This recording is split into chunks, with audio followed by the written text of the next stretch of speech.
Good morning and welcome to the October 8th meeting of the Environmental Management Commission. We have a quorum present. We have circulated the minutes and for all the commissioners to read, and I would entertain a motion to adopt those minutes. So moved. Second. Been motioned and seconded. Any further discussion? If not, all those in favor, please raise your right hand. All opposed, same sign. All right.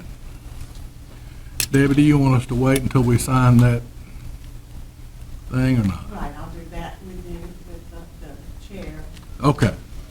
All right. Now, the next item on our agenda is the elections of the chairman and vice chairman of the commission. Before I roll off, I wanted to say how much help and patience that Debbie and Robert and Laura have had with me. They have been most helpful, and I appreciate it very much. And I'm sure they'll do the same for the next chairman. At this point, I'll entertain nominations for the chairman. I move that we elect, I nominate Thomas Walter, he was our vice chair. All right, we have a motion for Thomas Walters. Anybody with a second? Second. Motion and second. Any further candidates? Okay. All in favor of Thomas Walters as the new chairman, please raise your right hand. All opposed, same sign. Okay. Our new chairman is Tom Walters. And we're supposed to, well, I'll finish the election first. Let's do a vice chair vote. Do we have a nomination for vice chair? Mr. Chairman, I nominate John Massengill to serve in this capacity as vice chair of the commission. All right, we have a nomination for Commissioner Massengill. Any second? I think I heard a second over there. All in favor, raise your right hand. All opposed, same sign. All right, well, it looks like we have a new chairman and vice chairman. And I'm going to swap with Tom. By all means, get that straight. Yeah, exactly. Oh, it occurs today. Yeah, I gotta carry on.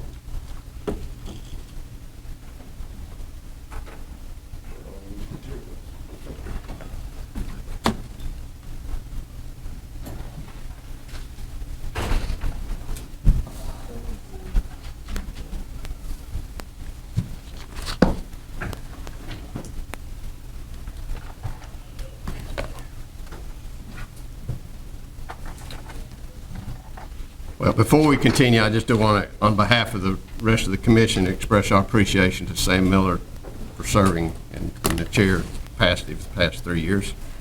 It's an excellent job. He did. Okay.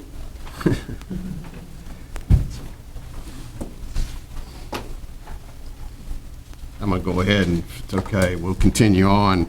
Agenda item number 3 is a report from our ADEM director. I'll call on the Director LaFleur to give his report.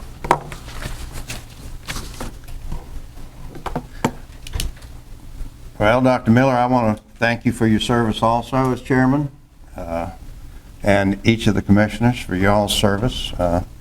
It's sometimes a fairly thankless job, and I want to congratulate you, Mr. Chairman, on your hard-fought victory in your election, and looking forward to working with you as chairman. With that, I would like to welcome those who are present in addition to the commission for this first meeting of the Alabama Environmental Management Commission for fiscal year 2022. This being the beginning of the new fiscal year, today's report will review the department's operating plan results for FY 2021 and the new FY 2022 plan.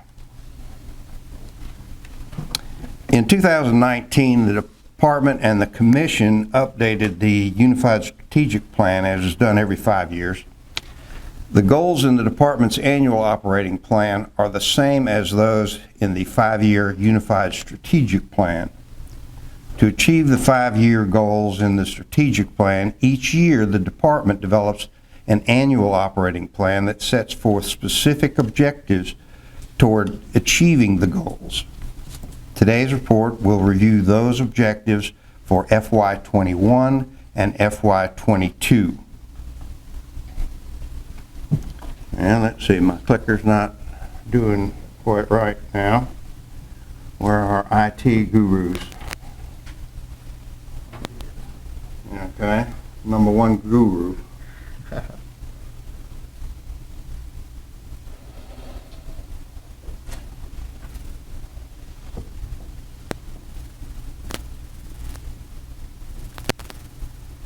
It was working earlier. Did I mess something up? All right, we're on. Oh, let's go back here a ways. All right. So here we go. The strategic plan and the annual operating plans each year have the shared goals of an effective and responsive commission, high-performing work environment, credible relationships with external stakeholders, and efficient and effective departmental operations. The department's annual operating plan has objectives that can be categorized in two ways: those that are continuous and those that have a finite completion time frame. Continuous objectives are those that are in the operating plan every year. These are activities like communication practices, promoting professional development, regular measuring of performance, public outreach activities, innovation, and so forth. Finite objectives include such activities as completing construction on physical facilities, implementing specific new programs or systems, technology upgrades, and the like. The FY 2021 operating plan had 101 objectives, with 57 categorized as continuous and 44 with a finite completion schedule. All finite objectives due to be completed in 2021 were accomplished, and planned progress on all other objectives was achieved. The FY 2022 operating plan has 105 itemized objectives, of which 45 have a finite completion schedule. The next several slides will recap some of the individual FY 2021 departmental operating plan objectives accomplished during the past fiscal year and provide a general description of some of the new objectives in the FY 22 plan. The objectives are grouped under the 4 broad shared goals in the Unified 5-year strategic plan. The first goal in the department's annual operating plan is to have an effective and responsive commission. To achieve this goal, there must be effective communication between me as director and each of the 7 commissioners. This involves a set of ongoing objectives that continue year to year. The commission and the public are provided a written schedule of all anticipated rulemaking well before proposed rules are formally presented. Before each of the 6 regularly scheduled commission meetings, the ongoing rulemaking information memo is sent to each commissioner and posted on the ADEM website. This practice will continue. The director will continue one-on-one meetings 6 times per year with each commissioner to discuss the latest issues confronting the department and affecting our environment. As in the past, the director will provide a written memorandum entitled ADEM Update prior to each commission meeting, highlighting significant new activities in each of the department's 5 divisions and addressing interim progress on the individual objectives set out in the department's annual operating plan. And the director will deliver a report at each commission meeting. The reports will include a review of standard EPA performance metrics, an analysis of the state of the environment in Alabama, and other current environmental topics. Each of these objectives was accomplished in FY21 and will continue in FY22. The ongoing rulemaking memo, the ADEM update memo, and the director's reports are available to any interested party on the ADEM website in e-file under the heading Director's Correspondence. Goal 2, High-Performing Work Environment, has several sub-goals or objectives that focus on resource management, including financial, physical, and human resources. Other objectives under this goal focus on management activities that promote high performance. There are both ongoing objectives that are the same year to year and fixed horizon objectives that are to be accomplished within a specific time frame that may be 1 or more years. On the financial and physical resources side, as was the case for fiscal year 2021, the department successfully worked with the governor's office, legislative leadership, and interested non-governmental individuals and entities to obtain the department's FY22 general fund appropriation of $4 million, which represents about 7% of our operating budget.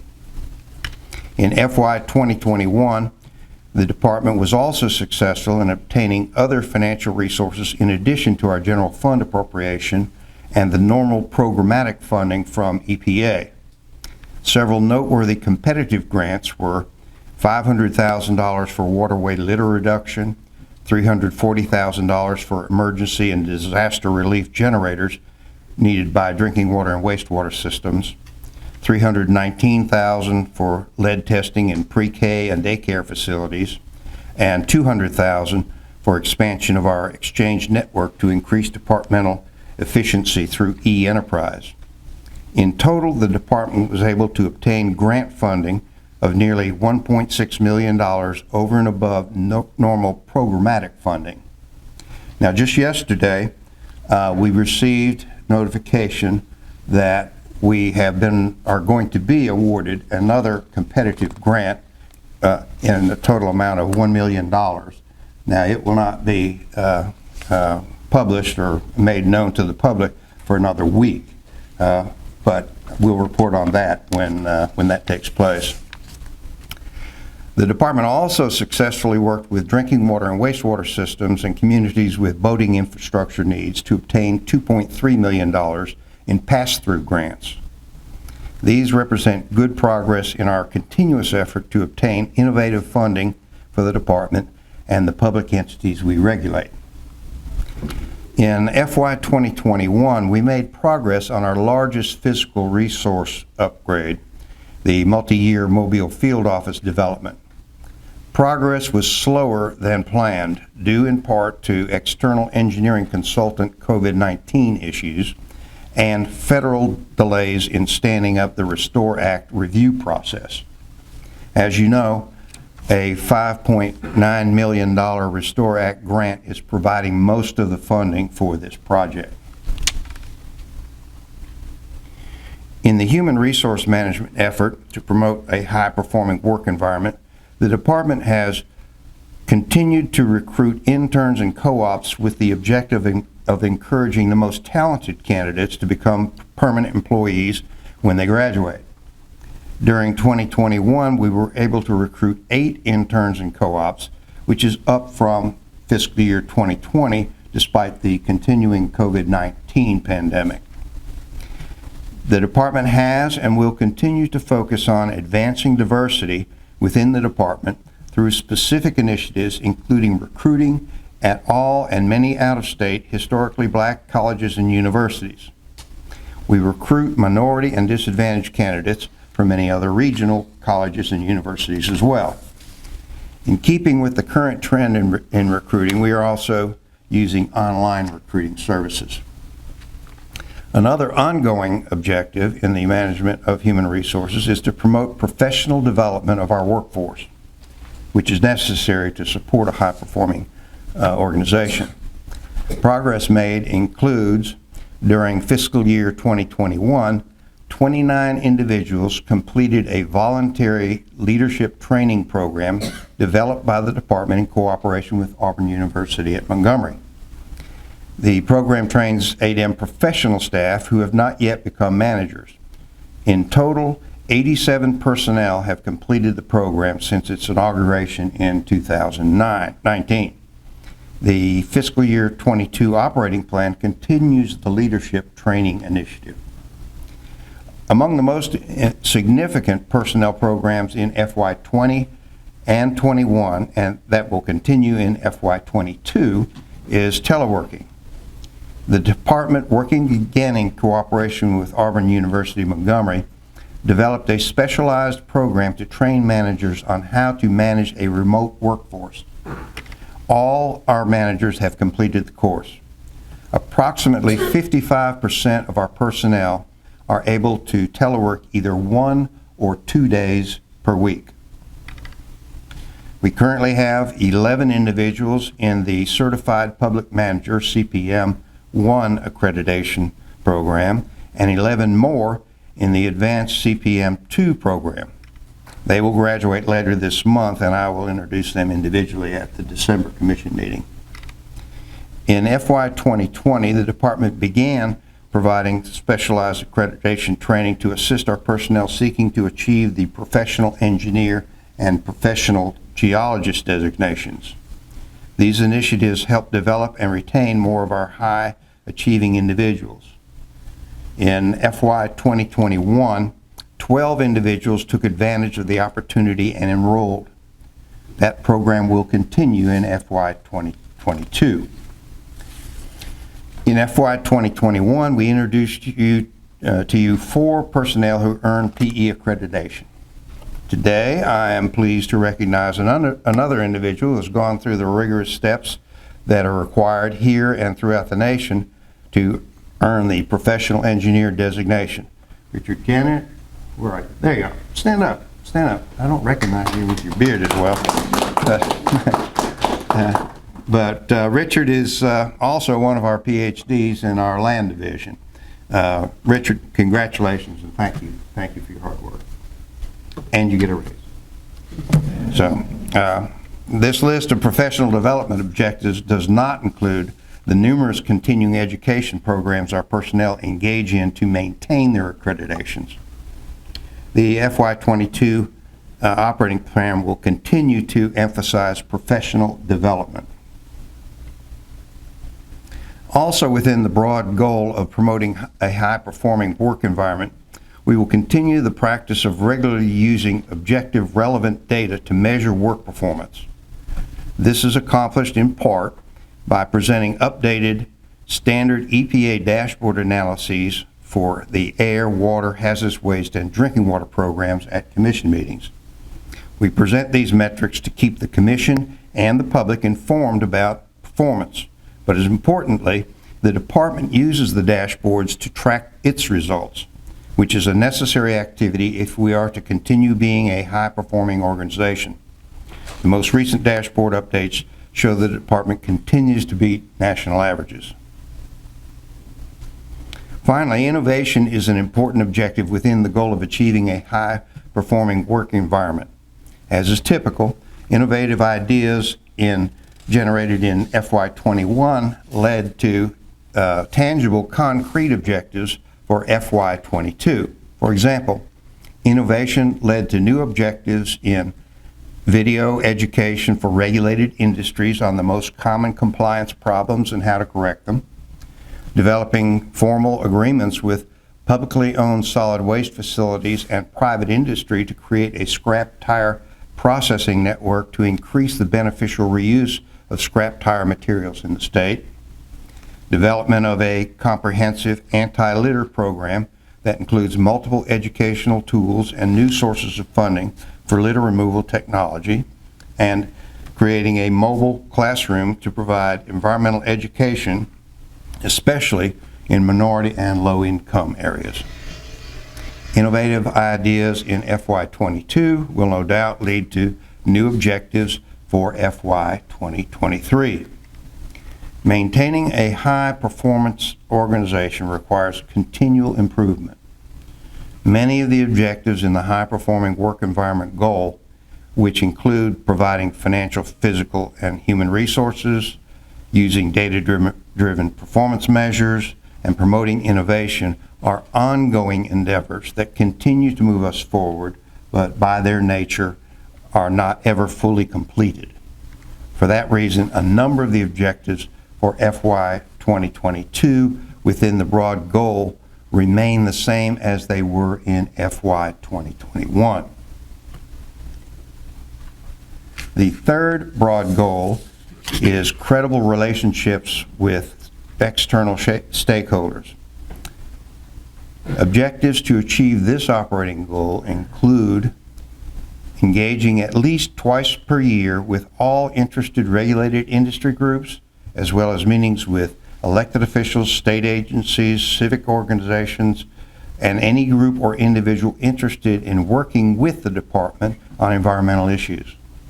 That objective was achieved in FY 2021 and will continue to be an objective for FY 2022. We plan to continue engaging with specific community stakeholder groups, including low-income, minority, and disadvantaged communities. The FY 2021 plan called for formal environmental justice training for all ADEM personnel, and that was accomplished. All ADEM employees were also trained in diversity, equity, and inclusion. A detailed update of the department's environmental justice and related activities was presented at the August Commission meeting. To help the public hold the department accountable in these endeavors, we document many of ADEM's outreach activities to disadvantaged communities in the publication entitled Community Engagement, shown on the screen and available on our website. An ongoing objective is to regularly update the publication to include new and expanded initiatives. The FY 22 operating plan continues objectives to build credible relationships with outside stakeholders utilizing the internet by encouraging the public to use the eMaps, eFile, what's happening in your county, water quality information, and e-complaint applications available on the website to help citizens access information about their specific geographic areas of interest and, if needed, to voice their concerns. In FY 2021, the department expanded live streaming commission meetings and rulemaking hearings on our website. In FY 2022, we will be looking for additional opportunities to connect with the public through this means. Also in FY 2021, the department began an important effort to upgrade our website. The objective is to make the website more user-friendly. This will require more than a single year to accomplish. During the last 18 months, we have been working with outside experts to improve communication with the public. That effort is showing results, and it will continue to be a priority in FY 2022. A few of the other objectives met in FY 2021, some of which will be ongoing in FY 22, include expanding Geographic Information System, GIS, tools to help the public obtain information in their specific geographic point of interest. Expanding environmental education initiatives to include all grades, K through 12. Implementing lead testing and drinking water fixtures at all public schools, daycares, and pre-K facilities. And mandatory PFAS testing at all public drinking water systems. Another goal of the credible relationships with external stakeholders includes 43 discrete objectives set out in our FY 22 operating plan altogether, 43. The fourth and final ADEM operating goal is efficient and effective departmental operations. This is a critical element in the department's efforts to provide high quality and cost-effective services to Alabama citizens. A major objective under this goal is to meet or exceed our detailed annual work plan commitments with EPA. Specific work plan are negotiated with EPA for the NPDES water program, the drinking water program under the Safe Drinking Water Act, the air program under the Clean Air Act, and the hazardous waste program under the Resource Conservation and Recovery Act. The department met all work plan commitments in FY21 despite the COVID-19 pandemic. Meeting or exceeding the EPA work plan commitments continues to be an objective in the FY 2022 plan. For more than a decade, ADEM has invested considerable resources in electronic tools to promote public outreach and improve the efficiency of our day-to-day work output. That investment in automation has allowed us to become the lowest cost provider of environmental regulation in the nation, while maintaining among the highest quality performance in the nation.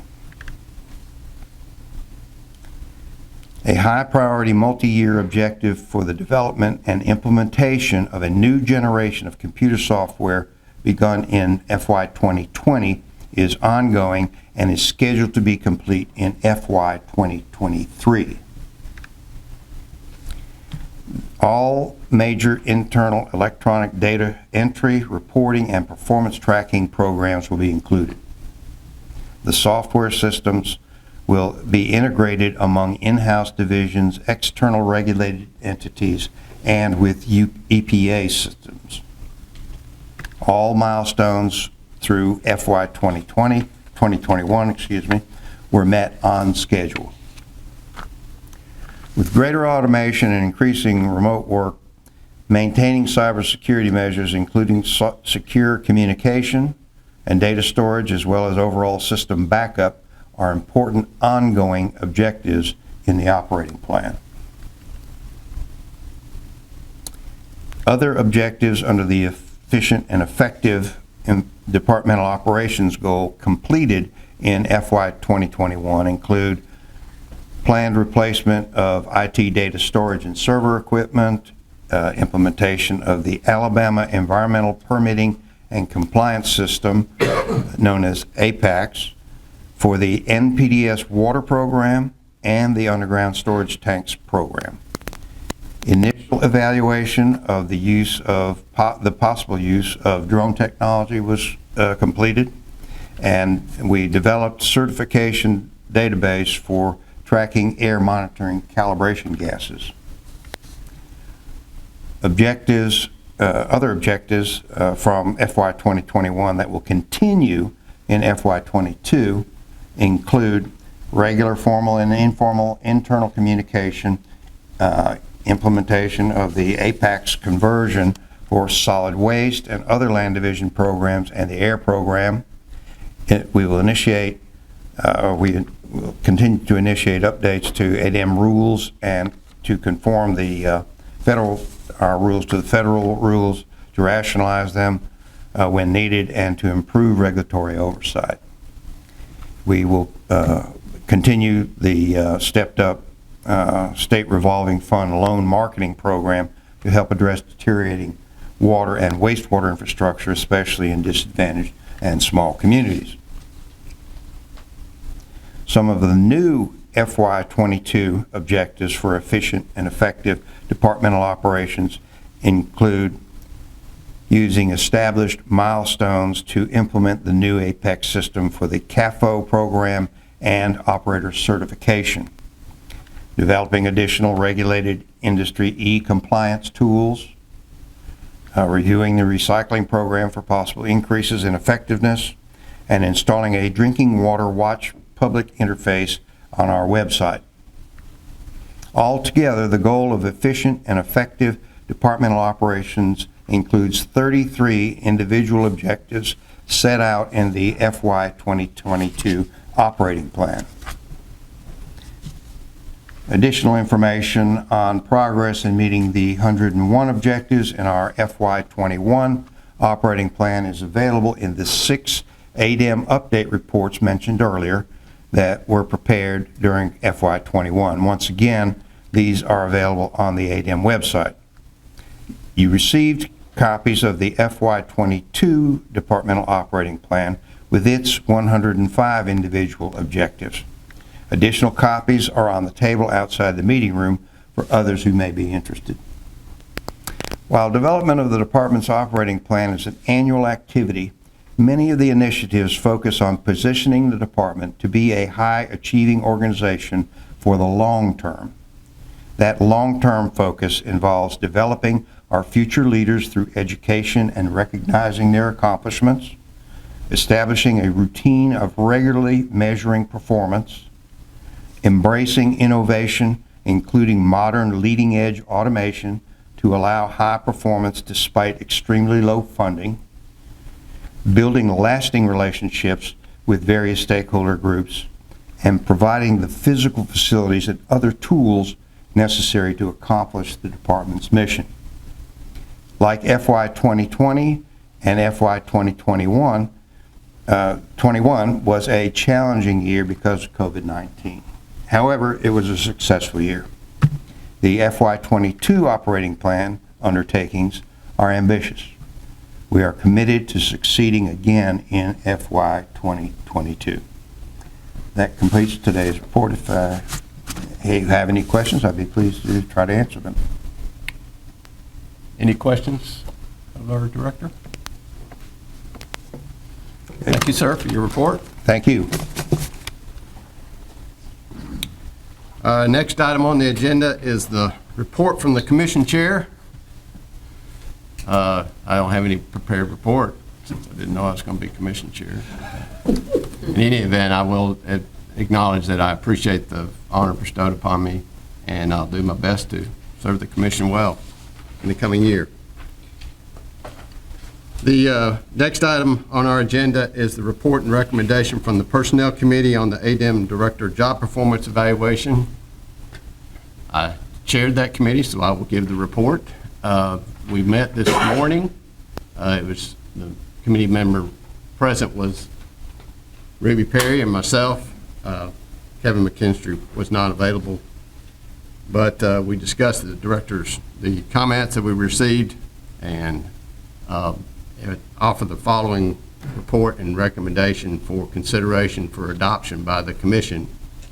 That is, first, to retain Lance LaFleur as our director for the coming year, and recommend that the commission authorize the Personnel Committee Chair to meet with Director LaFleur regarding the compilation of written comments for ADEM Director Job Performance Evaluation, and to execute the verification of understanding between the commission and the director regarding the evaluation.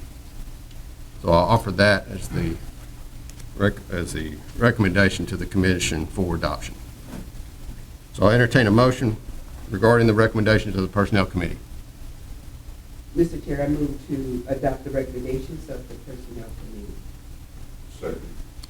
We have a motion and a second regarding the motion. Any discussion? Before I call for the question, all those in favor signify by saying aye. Raise your right hand. Any opposed, like sign. Motion carries. Director, I'll set up a time. We'll go over the review. Next item is on the agenda is item number 6, is the consideration of proposed amendments to ADEM Administrative Code Division 335-3 Air Pollution Control Program Regulations. Before we move on, I just recalled I have another item, Doug. I admit it. Excuse me. Apologize. Yes, sir. Still acting as Personnel Committee Chair. There was another item that we discussed that we took action on at the Personnel Committee that I need to present to the Commission. 2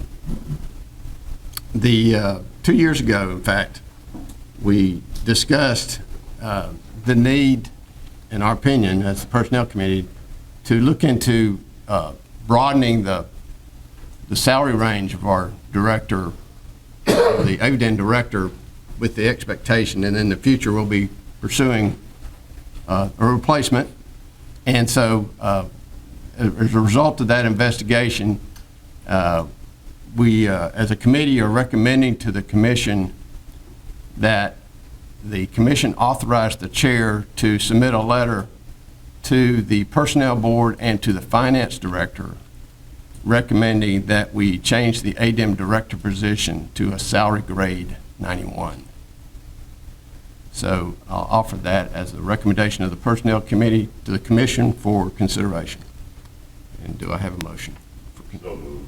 Second. Have a motion and a second. Any further discussion? All those in favor signify by raising your right hand. Any opposed, like sign?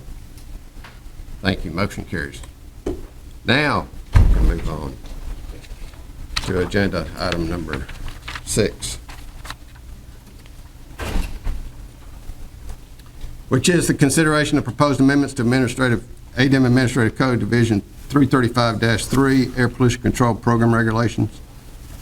The Commission will now consider the proposed amendments to ADEM Administrative Code Division 335-3 Air Pollution Control Program Regulations, Rules 335-3-8, 72, 335-3-10-.01, 335-3-10.02, 335-3-10.03, 335-3-11.04, 335-3-11.03, 335-11-, or excuse me, .06, 335-3-11.07, and Appendix C, and to add Rules 335-3-19.05 through 335-3-19.05. I hope I said all that right. I'll now call on for the department for comments. All right, thank you. Mr. Chair, ladies and gentlemen, my name's Ron Gore. I'm with the Air Division, and that sounds like a lot, but it's really not. I'm asking that you adopt changes to the air regulations in 3 areas. First is, and the most voluminous one, is to catch us up with some EPA rules that we adopt by reference every year or two, and it's been about 2 years because of you know why. To ask that you make a change to our nitrogen oxides trading program to correct a scrivener's error and some rules you've already adopted. And last, to add some rules regarding gases from existing municipal waste landfills to regulate the emissions from those. We held a public comment period which began on July 26th, ended September the 10th, held a public hearing on September the 8th. The only comments we received were from EPA, and they were largely formatting type issues, nothing really substantive. Those have been explained in your package, and pending any questions, I'd like to ask that y'all adopt these changes in these 3 areas. I'll now entertain a motion from the Commission regarding the proposed amendments to the Air Pollution Control Program Regulations. I move that we adopt the proposed amendment. I have a motion and a second. Any discussion regarding the motion? Now I'll call for the question. All those in favor of the motion signify by raising your right hand. Any opposed, like sign. Motion carries. Thank you. The next item on our agenda is item number 7, which is the consideration of proposed amendments to ADEM Administrative Code Division 335-13, which is the Solid Waste Program Regulations. The Commission will consider the proposed amendments to ADEM Administrative Code Division 335-13, Solid Waste Program Regulations. Now call on the department for comments. Thank you, Mr. Chairman, and good morning, Commissioners. I'm Stephen Cobb, Chief of the Land Division, and I'm here today to recommend that the Commission adopt amendments to the Department's Division 13 Solid Waste Program Regulations. These amendments propose changes to Chapters 1, 4, 5, 8, 14, and 15 of Division 13. And these revisions are being proposed to ensure consistency with state and federal statutes, provide clarification of state requirements for the management of solid waste. The changes include updated language to incorporate recent statutory revisions related to alternative cover material, changes to the permit modification process to provide greater public participation for certain types of modifications, and minor technical revisions to clarify certain regulatory requirements. And lastly, the provisions for obtaining a permit for landfills, composting facilities, and coal combustion residual facilities were relocated to Chapter 5 to provide a single location for all permitting requirements. The proposed revisions were the subject of a public comment period, which ran from July 18 to September 7th, and the public hearing was held at the department on September 7th. No oral comments were received at the hearing. However, written comments were received during the comment period and are addressed in the reconciliation statement that's included as a part of the rulemaking package. The revised regulations are presented today for your consideration, and we ask that you adopt the proposed changes to Division 13. I'll be happy to answer any questions that you might have. Any questions? Now entertain a motion regarding the proposed amendments to the solid waste program regulation. I move we adopt the proposed amendment. Have a motion and a second. Any discussion? Now call for the question. All those in favor of the motion as presented, please signify by raising your right hand. Any opposed, like sign? Motion carries. Thank you, Mr. Chairman.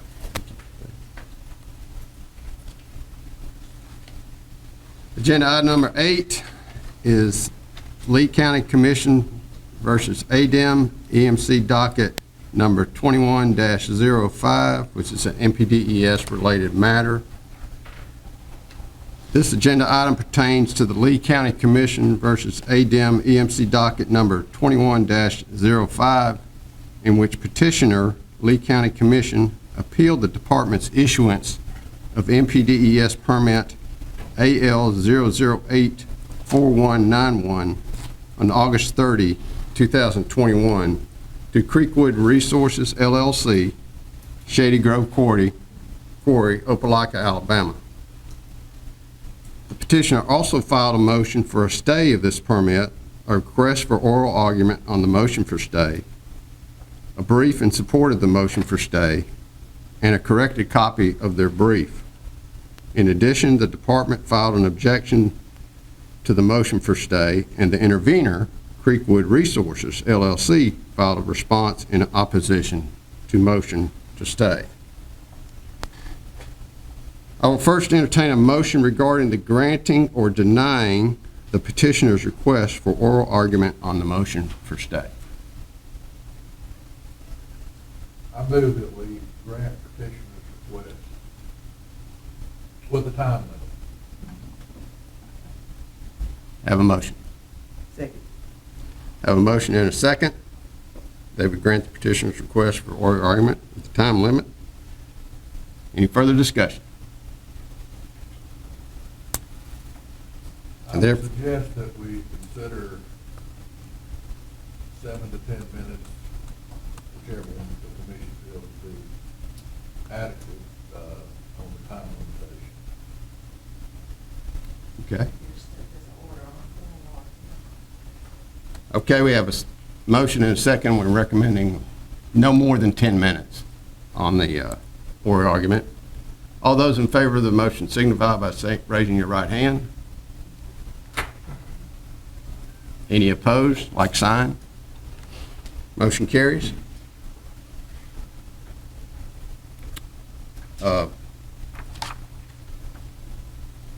Someone's got, yeah, we got the timer set. Okay, so I guess first we're going to hear from the petitioner's attorney.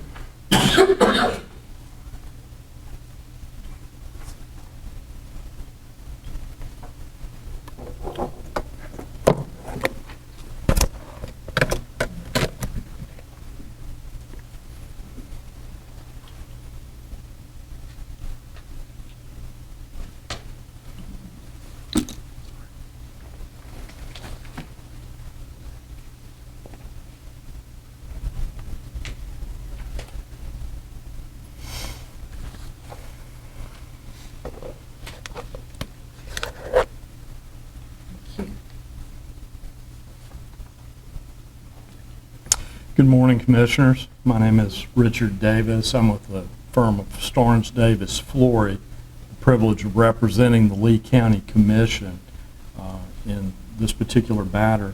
I'd like to quickly introduce to you Judge Bill English, who is the chairman of the commission, Stan Martin, who is the county attorney, and my law partner, Tabor Novak, who is working with me on the case.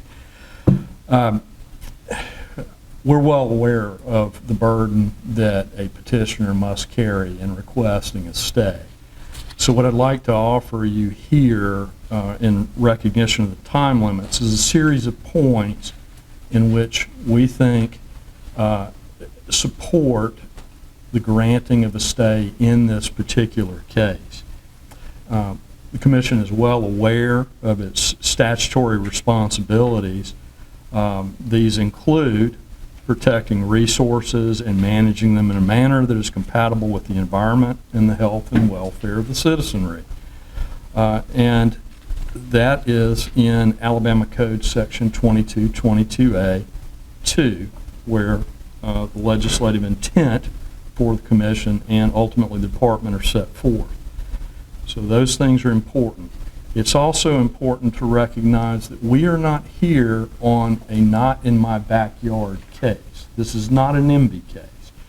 This is a case in which the Commission, through various statutes and legal duties, has an obligation to try and protect its citizenry and Holowackie Creek, which is a beautiful, free-flowing stream and an important source of water for the county in a unique ecosystem. When you quarry property, as you may be aware, you have to remove all natural vegetation, you have to remove topsoil, you have to remove subsoil to get to the granite underneath. Then you have to penetrate the earth at some level and go down. And when you dig a hole in a fractured geological environment, water's going to run into this pit. The pit will have to be dewatered. And one of the substantive questions here that no one can answer yet, based on the administrative record that is already in front of the Commission and has been reviewed by ADEM, is what is the impact of that and the other quarrying activities on Holowackie Creek. This quarrying activity will necessarily impact surface water. That's why there's a permit.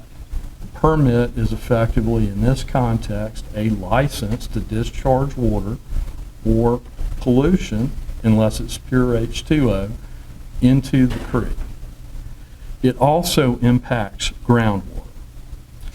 It's the absence of evidence in the administrative record that we think is so important here.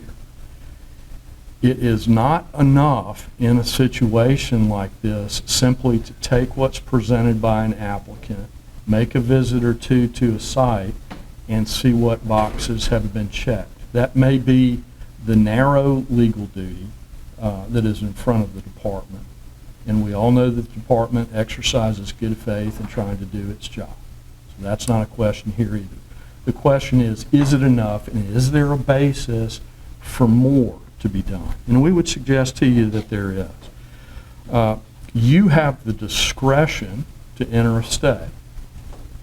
And one of the reasons to enter the stay here is in requiring a permit, the department has recognized that there's an impact on water.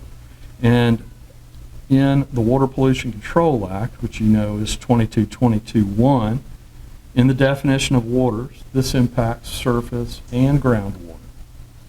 And those impacts will come as a result of industrial waste being deposited into Holowackie Creek, liquid or other waste from the development of natural resources, which is quarrying. You got to pierce the earth, dig the hole to get the granite.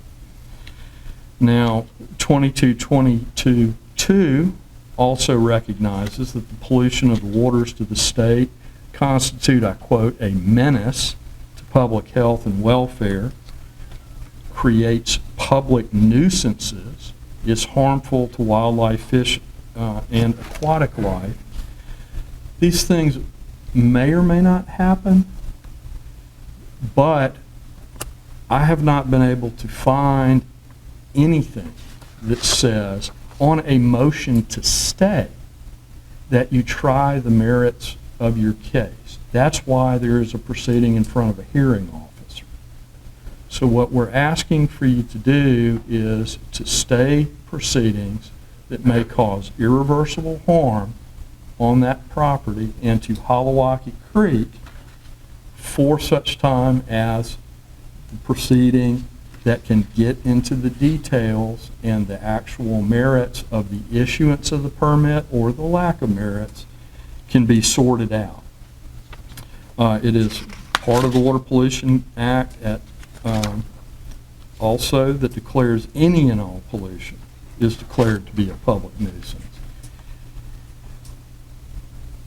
It is not appropriate in our view, and we respectfully submit to the Commission, to require all of the evidence up front from a petitioner, such as a county commission trying to exercise a role as a trustee for its citizens, the streams, and other things under its jurisdiction, and to require all of that to be up front when the department itself is relying on information from the applicant.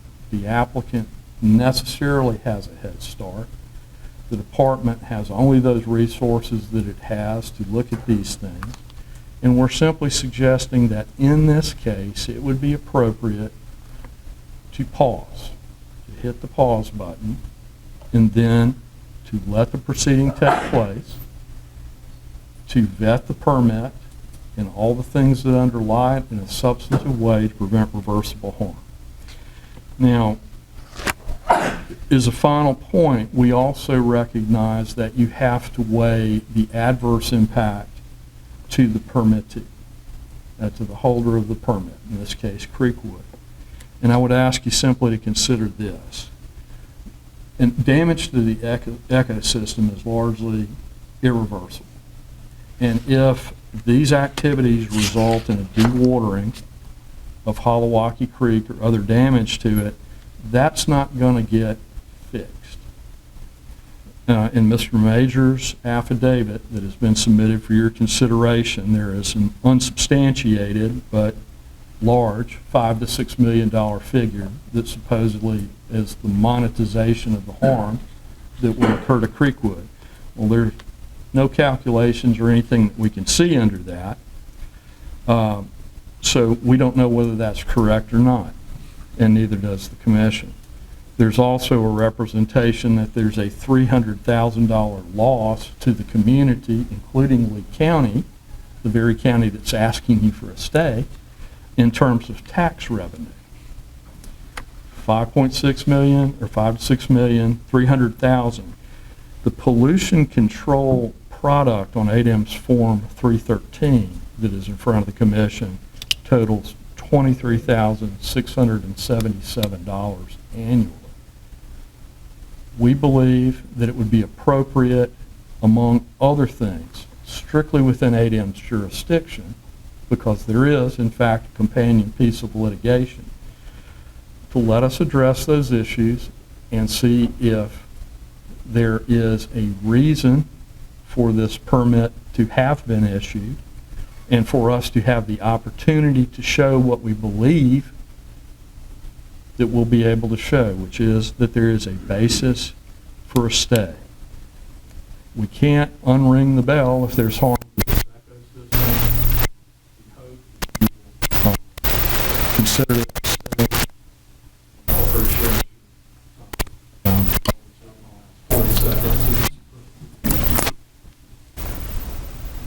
Thank you for respecting the time limit. We'll now hear from the intervener's attorney, Creekwood.